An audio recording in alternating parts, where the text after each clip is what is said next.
ഇന്ന് നമ്മൾ പരിചയപ്പെടാൻ പോകുന്ന പ്ലാന്റ് ഡ്രസീനിയ വിഭാഗത്തിൽപ്പെടുന്ന സോങ് ഓഫ് ഇന്ത്യയാണ്. ലീനിയർ ഷേപ്പിലാണ് ഈ പ്ലാന്റിൻ്റെ ഇലകൾ കാണാറുള്ളത്. ഇലയുടെ നടുവ് വശത്ത് കരിമ്പച്ച നിറത്തിൽ ഇളം മഞ്ഞ നിറത്തോടു കൂടിയുള്ള വരകൾ കാണുന്നു. ഇലയുടെ അരികു വശങ്ങളിൽ ഇളം മഞ്ഞ നിറവും കാണപ്പെടുന്നു. ലോ മെയിൻ്റനൻസ് ഉള്ള ഈ പ്ലാന്റ് ഇൻഡോർ ആയിട്ടും ഔട്ട്ഡോർ ആയിട്ടും നമുക്ക് യൂസ് ചെയ്യാൻ പറ്റുന്നതാണ്.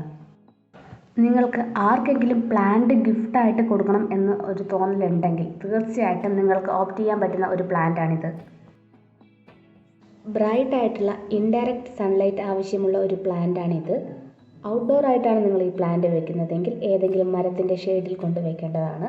ഇൻഡോർ ആയിട്ടാണ് നിങ്ങൾ ഈ പ്ലാന്റ് വെക്കുന്നതെങ്കിൽ ഏതെങ്കിലും ജനലിൻ്റെ അരികത്തായിട്ട് പ്ലേസ് ചെയ്യാൻ ശ്രദ്ധിക്കുക.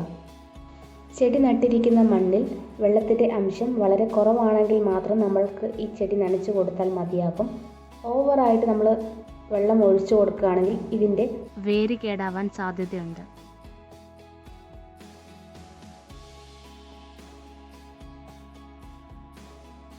പ്രൂണിങ് ചെയ്യുന്നതിലൂടെ ഈ പ്ലാന്റിന് നമുക്ക് ആവശ്യമുള്ള ഷേപ്പിലും സൈസിലേക്കും കൊണ്ടുവരാനായിട്ട് സാധിക്കും. കൂടാതെ പുതിയ സ്റ്റെമ്മുകൾ ഗ്രോത്ത് ചെയ്യാനും അത് സഹായകമാകും. വിഷ്വൽ അപ്പിയറൻസിനും ഇൻഡോറിൽ എയർ പ്യൂരിഫിക്കേഷൻ ചെയ്യാനും നമ്മൾക്ക് ഈ പ്ലാന്റ് ഉപയോഗിക്കാം.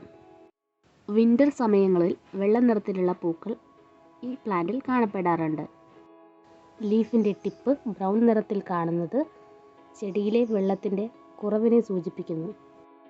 പ്ലാന്റിനെ കൂടുതൽ അട്രാക്റ്റീവ് ആക്കാനായിട്ട് പ്ലാന്റിൻ്റെ താഴ്വശത്തുള്ള പഴയതും നിറം മങ്ങിയതുമായിട്ടുള്ള ഇലകളെ കട്ട് ചെയ്ത് മാറ്റാനായിട്ട് ശ്രമിക്കുക. നല്ല ഫോഴ്സിൽ വാട്ടർ സ്പ്രേ ചെയ്ത് കൊടുത്ത് പ്ലാന്റിലെ ഡസ്റ്റിനെ റിമൂവ് ചെയ്യാനായിട്ട് ശ്രമിക്കുക. ഇങ്ങനെ ചെയ്യുമ്പോൾ പ്ലാന്റ് കൂടുതൽ അട്രാക്റ്റീവായിട്ട് മാറും. ഇത്തരത്തിലുള്ള ചെറിയ കാര്യങ്ങൾ ശ്രദ്ധിച്ചാൽ സോങ് ഓഫ് ഇന്ത്യ എന്ന പ്ലാന്റ് എല്ലാവർക്കും തന്നെ തങ്ങളുടെ ഗാർഡനിൻ്റെ ഭാഗമാക്കാൻ സാധിക്കുന്നതാണ്. വീഡിയോ ഇഷ്ടമായെങ്കിൽ ലൈക്ക് ചെയ്യാനും ഷെയർ ചെയ്യാനും സബ്സ്ക്രൈബ് ചെയ്യാനും മറക്കാതിരിക്കുക. Thank you.